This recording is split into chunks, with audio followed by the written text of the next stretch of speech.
Hello, I'm Tim Hentschel. I'm the co-founder and CEO of HotelPlanner.com. Hi Tim, thanks so much for giving Breaking Travel News some time today here at WTTC in Riyadh, Saudi Arabia.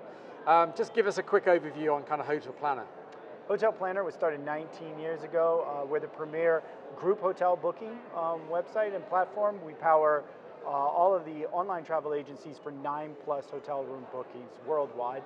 We do over 5,000 groups per day.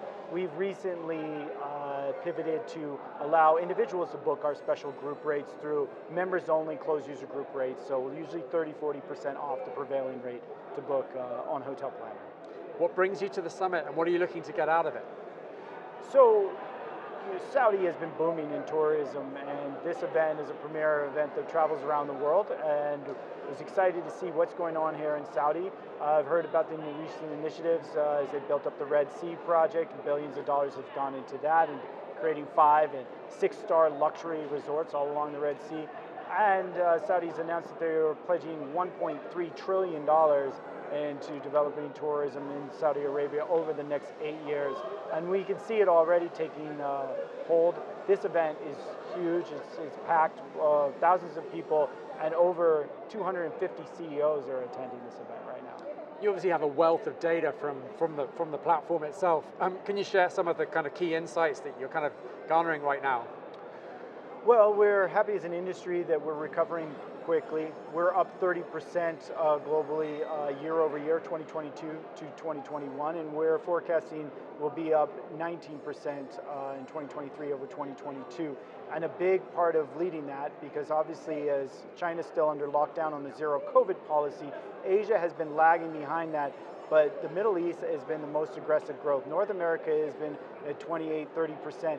But here in the Middle East, we've been over 50%, mainly based on the fact that we've had the World Cup here right now in Doha, and F1 was just in Abu Dhabi.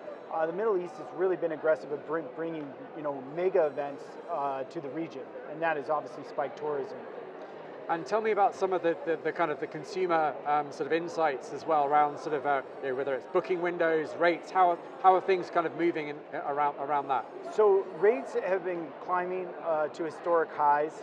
Actually, globally, the revenue for 2022 in RevPAR, revenue per available room, has been above what historic highs we had in 2019, the pre-pandemic levels. Yet overall occupancy has been down 7%. In 2022 compared to 2019. So the historic highs in revenue has been mainly based on higher room rate. Like for instance, right here, it's over $1,000 a night over this conference in the city to book anything in the 4- to 5-star hotel room rate right now. And so we're seeing that in a lot of places. And we believe that that trend will continue as the tailwinds from COVID, revenge travel, whatever you want to label it, continues to be strong.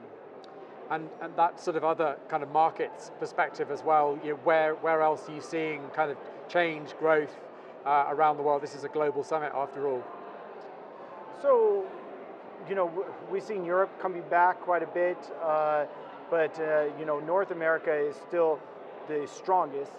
It recovered the quickest and it continues to stay strong. I think the strength of the dollar has carried the global travel industry quite a bit. If you travel around Europe, as we both do, you'll hear a lot of American voices right now because a lot of Americans are taking advantage of that strong dollar and traveling to Europe as much as possible. With the energy crisis and the war in Ukraine, Europe travel has actually lagged a little bit, but we have seen more Northern Europe traveling down to the Mediterranean for the sun, sometimes just to avoid high energy costs. I don't know if you recently saw that TUI announced that they've got a 30-day trip down to North Africa that's only 700 pounds in conjunction with EasyJet.